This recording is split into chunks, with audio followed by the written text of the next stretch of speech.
Musim akan selalu berganti, kasih Tuhan tetap abadi, tak akan berubah sampai selamanya. Ku tetap percaya. Yakin Tuhan memberkati, ku yakin Tuhan melindungi.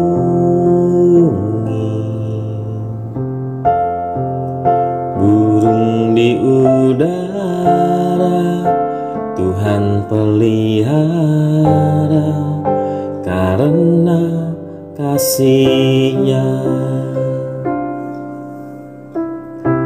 Tuhan selalu menolongku, selalu menjagaku. Sehelai di rambutku tak akan terjatuh tanpa seizin-Mu. Tuhan selalu menolongku, selalu menjagaku. Dia mengenyangkanku dan peliharaku seumur hidupku. Tuhan selalu menolongku,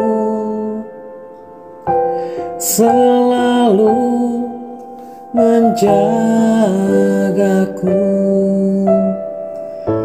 Sehelai di rambutku tak akan terjatuh tanpa seizin-Mu.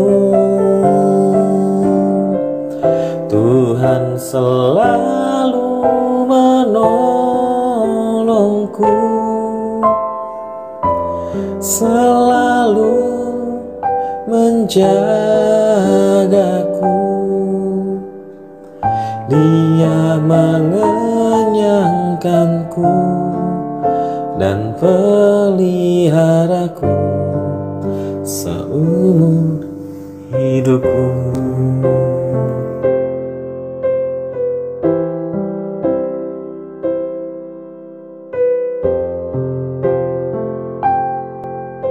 Pada kesempatan pagi hari ini, kita akan belajar dari 1 Korintus 13 ayat 1 sampai 13. Dan kita bisa baca di rumah. Nah, kasih adalah perasaan yang dimiliki oleh setiap manusia. Perasaan ini akan timbul apabila manusia tersebut mempunyai rasa memiliki dan menyayangi. Kasih juga bisa dikatakan hubungan keterkaitan antara manusia tersebut dengan sesuatu atau seseorang. Dan kasih itu bisa punya makna yang begitu luas. Bukan hanya antara manusia dengan manusia, tetapi bisa juga antara Tuhan dengan manusia. Dengan adanya rasa kasih tersebut, membuat manusia mempunyai tujuan hidup yang akan diperjuangkan. Ada sebuah kisah yang menarik, sebuah ilustrasi yang menarik pada pagi hari ini. Di suatu desa, hiduplah seorang janda bersama 3 anak-anaknya. Pada suatu hari di musim hujan, ibu ini sedang menulis surat untuk dikirim pada hari itu juga. Sepertinya surat itu sangat penting, sehingga ibu ini begitu serius menulis tanpa peduli dengan situasi yang sedang terjadi di sekitarnya. Sementara itu, ketiga anaknya ini sedang asik bermain di dalam hujan yang begitu lebat. Begitu asiknya mereka bermain dengan tanpa berpikir mamanya akan marah dan menegurnya kelak. Tapi ternyata memang benar. Mamanya ini begitu asik dan serius Jadi dia tidak menegur anak-anak ini. Dengan begitu sukacita mereka bermain. Sesekali mereka berlari mendekati mamanya dan kemudian berlari keluar lagi. Begitu seterusnya. Dan waktu mereka bermain semakin asik, anak yang sulung berlari mendekati mama dan menyapa mamanya. I love you, Mom. Begitu juga anak yang kedua sambil lari di dekat mamanya dan menyapa mamanya. Saya sayang mama. Datang juga si bungsu dan sambil mendekat ke mamanya. Dia memeluk mamanya dan berkata, "Mama lagi bikin apa?" Mamanya lalu kasih tahu bahwa dia sedang menulis surat. Lalu si bungsu bilang, "Saya sayang mama," sambil mencium pipi mamanya dengan penuh kasih. Lalu berlari keluar dan kembali bermain dengan kedua kakaknya. Selesai menulis surat, ibu ini memanggil anaknya yang sulung dan meminta tolong kepadanya untuk mengantarkan surat ke kantor pos. Karena surat tersebut harus segera dikirim. Tapi anaknya ini berkata, "Di luar hujan deras sekali, Mah. Saya tidak bisa antar surat dalam cuaca seperti ini." Karena anaknya ini menjawab seperti itu, maka ibu ini memanggil anak yang kedua dan meminta hal yang sama juga kepadanya untuk mengantarkan surat itu. Tetapi anaknya ini pun menjawab, "Saya tidak mau, Mah. Hujan deras sekali di luar."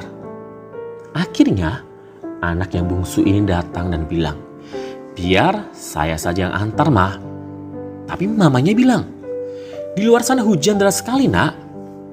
Bagaimana mungkin kamu bisa ke sana?" Anaknya menjawab, "Saya akan pakai mantel supaya surat tidak kena hujan dan basah, Mah." Lalu mamanya memberikan mantel kepada anaknya ini. Dia pun akhirnya berangkat dengan berjalan kaki ke kantor pos. Jarak antara rumah dan ke kantor pos cukup jauh. Tapi demi menolong mamanya dan karena kasihnya kepada mamanya, maka si bungsu ini dengan begitu semangat berjalan terus menuju ke kantor pos.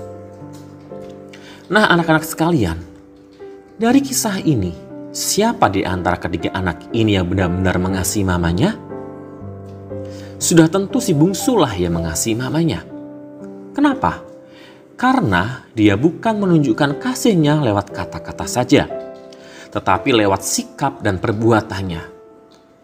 Dia tidak sekedar hanya bilang, "Saya sayang mama," tetapi dia tunjukkan lewat perbuatannya, yaitu dengan memeluk dan mencium mamanya sambil berkata, "Saya sayang mama."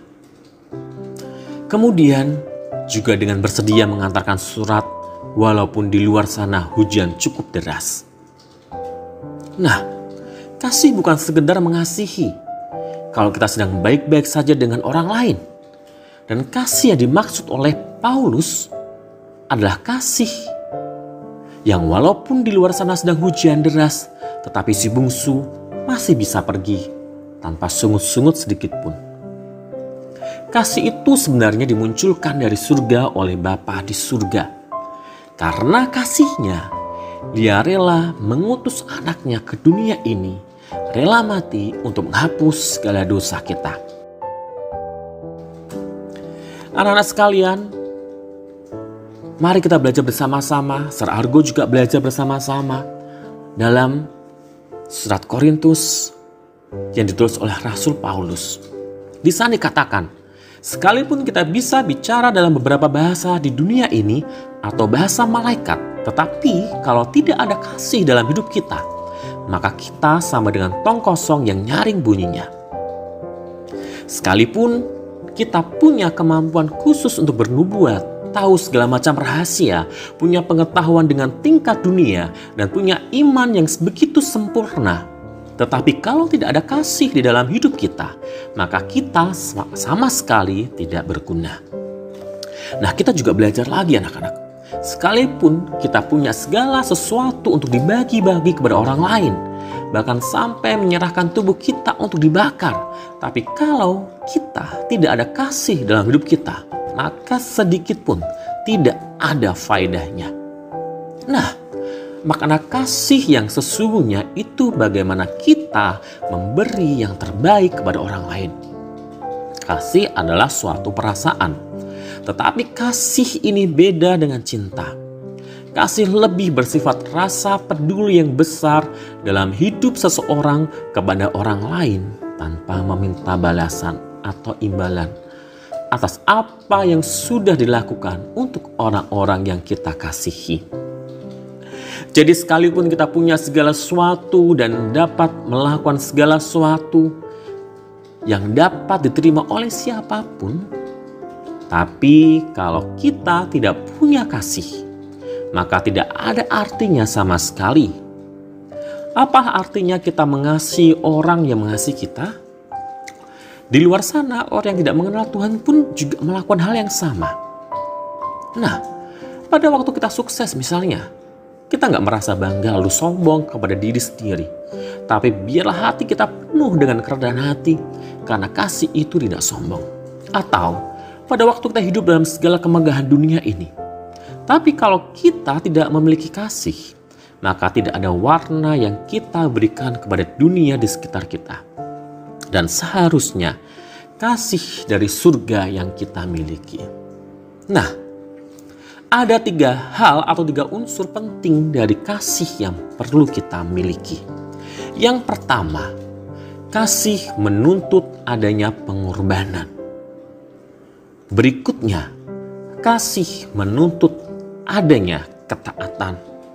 Dan yang ketiga, kasih menuntut adanya ketulusan.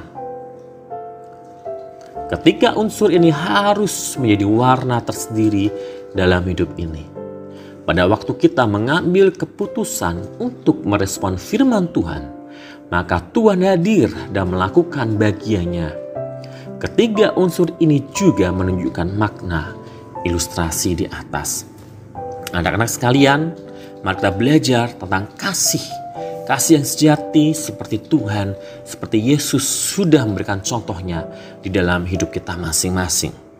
Serta Argo berharap anak-anak tidak hanya mendengarkan firman saja, tetapi melakukannya di dalam setiap kehidupan kita hari lepas hari. Selamat pagi, Tuhan Yesus memberkati.